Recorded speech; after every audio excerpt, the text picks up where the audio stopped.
नया साल आने वाला था और नए साल के पहले ही दिन में सावित्री के दोनों बेटों की शादी होने वाली थी। सावित्री बहुत खुश थी।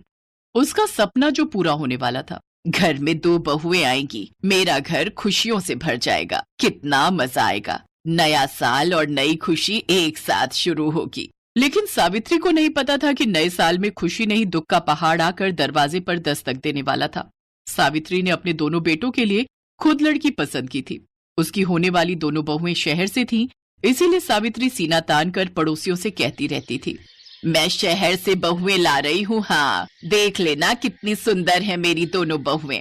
जरा सावधान रहना सावित्री दीदी, ये कलयुग है कलयुग, ऊपर से शहरी लड़की घर में आते ही कलेशना शुरू कर दे। अरे नहीं नहीं, ऐसा कुछ नहीं होगा, लड़कियां बहुत अच्छी हैं, मैंने खुद पता लगाया है, और घर में छोटे मोटे कलेश तो होते ही रहते हैं, उसमें क्या है। और नया साल आ गया। सावित्री के दोनों बेटे अमित और आकाश की शादी हो गई। अगले दिन सबसे पहले अमित अपनी बीवी मधु को लेकर घर आया। आओ बड़ी बहू, अंदर आओ, आने में कोई तकलीफ तो नहीं हुई? नहीं माँ जी, ये बोलकर मधु ने सावित्री के पैर छू लिए। सावित्री बड़ी खुश हुई। वाह बहू वाह, कितने अच्छे संस्कार हैं तुम्हारे, शहरी लड़की होकर भी पैर छूती हो। क्यों नहीं माँ जी, बुजुर्गों के पैर छूने में शांति मिलती है। वाह वाह वाह, क्या उच्च विचार हैं तुम्हारे। सावित्री अपनी बड़ी बहू की तारीफ कर ही रही थी कि तभी उसका छोटा बेटा आकाश अपनी बीवी पूनम को लेकर आ गया। माँ जी प्रणाम। अरे वाह, मेरी छोटी बहू भी आ गई, जीती रहो बेटी। लेकिन तभी मधु ने कहा, पूनम तू? मधु तू इस घर में क्या कर रही है? मैं इस घर की बड़ी बहू हूँ, मैं भी इस घर की बहू हूँ, छोटी बहू। क्या तू मेरी देवरानी है? नहीं, ये नहीं हो सकता, मैं तेरे साथ नहीं रहना चाहती हूँ। चल चल, तेरे साथ भी कौन रहना चाहती है, चल हट। सावित्री, अमित और आकाश हैरान हो गए। तुम दोनों एक दूसरे को पहचानती हो क्या?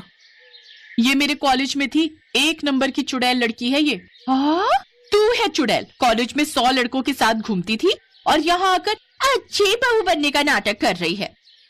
अरे जा जा जा, तू तो 1000 लड़के घुमाती थी, चुड़ैल कहीं की। दोनों घर के बाहर खड़े होकर ये सब करने लग गई और बाहर पड़ोसियों की भीड़ जमा हो गई। सावित्री तो हैरान रह गई। अरे ठीक है, बाद में लड़ लेना, पहले अंदर तो आ जाओ तुम दोनों, बाहर सब लोग देख रहे हैं। अरे देखने दीजिए, मैं किसी से डरती हूँ क्या? मेरे भैया पुलिस में हैं। हाँ तो मेरे जीजा जी भी आर्मी में हैं। अब बोल चुड़ैल। दोनों अपने मुंह से गंदगी निकालने लगी। पड़ोसियों का क्या है, वो तो हर झगड़े में मजे ही लेते हैं। अमित और आकाश ने बहुत समझाकर दोनों को घर के अंदर भेजा। सावित्री खड़ी की खड़ी रह गई। एक पड़ोसी ने उसे टॉन्ट मारकर कहा, सावित्री दीदी हैप्पी न्यू ईयर जी। उसके दोनों बेटे अपनी अपनी बीवियों को कमरे में रखकर अपनी माँ के पास आए। ये क्या हो गया माँ, ये कैसी लड़कियां पसंद की हैं आपने? हाँ माँ, पड़ोसियों के सामने तो नाक कट गई हमारी, नए साल में नए कलेश शुरू हो गए। सावित्री सदमे में थी। अचानक से ये सब हो जाएगा, ये उसने सपने में भी नहीं सोचा था। उसने कहा, बेटा मुझे कैसे पता होगा कि ये दोनों पहले से एक दूसरे को पहचानती हैं और आपस में दोनों की दुश्मन भी हैं। पहले पता होता तो थोड़ी ना मैं इनसे तुम दोनों की शादी करवाती। वो तो बात ठीक है माँ, लेकिन अब आगे क्या होगा? मुझे कुछ नहीं पता बेटे, मुझे कुछ नहीं पता। तुम दोनों संभालो अपनी अपनी बीवियों को। लेकिन 2 दुश्मन जब आपस में भिड़ने के लिए उत्सुक हो, तब कौन उन्हें शांत कर सकता है? वो तो लड़ेंगे ही। मधु और पूनम तो बरसों से दुश्मन थी और यहाँ आकर उन्हें लड़ने का मौका मिल गया। मधु रसोई में गई तो पीछे पीछे पूनम भी घुस गई। चल हट यहाँ से, मुझे अपने लिए खाना बनाना है। मैं रसोई में पहले आई हूँ और मैं तेरी जेठानी हूँ पूनम, मुझसे आराम से बात कर, नहीं तो क्या करेगी? गंजी मारेगी मुझे? गंजी क्यों बोला मुझे? हाँ क्यों बोला गंजी? तू कॉलेज में गंजी तो थी, ये तो तेरे नकली बाल हैं। ये सुनकर सावित्री भी वहां आ गई। तब सावित्री को सुना सुनाकर पूनम कहने लगी, पता है माँ जी, ये सब नकली बाल हैं। नकली बाल? लेकिन मधु ने तो बोला था। आप इस झूठी पर विश्वास मत कीजिए माँ जी, इसके दांत नकली हैं, सामने के दोनों दांत नकली हैं इसके। झूठ मत बोल मधु, नहीं तो मैं तेरे दांत तोड़ दूंगी। सावित्री सिचुएशन संभालने की कोशिश करने लगी। अरे ये क्या कर रही हो तुम दोनों, शांत हो जाओ। लेकिन वो दोनों तो शांत होने के मूड में नहीं थे।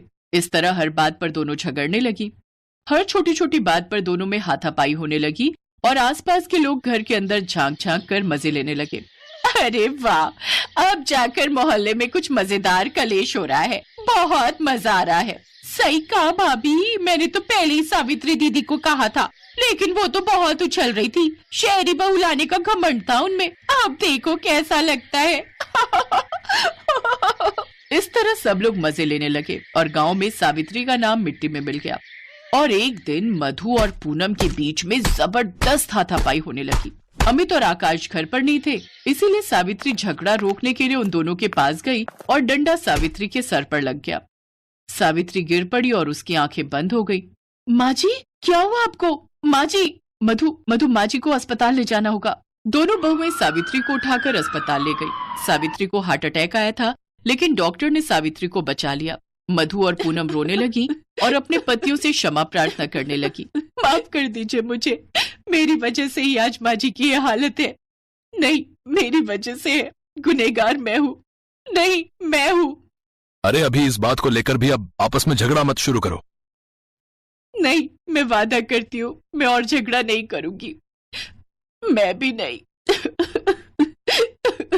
सावित्री के हार्ट अटैक ने सब कुछ बदल दिया। दोनों बहुओं को अकल आई और वो दोनों अच्छी जेठानी देवरानी की तरह रहने लगी। पड़ोसियों के मुंह पर चूना लग गया और नए साल में कलेश शुरू होकर बंद भी हो गया। इसके बाद सब लोग खुशी खुशी रहने लगे।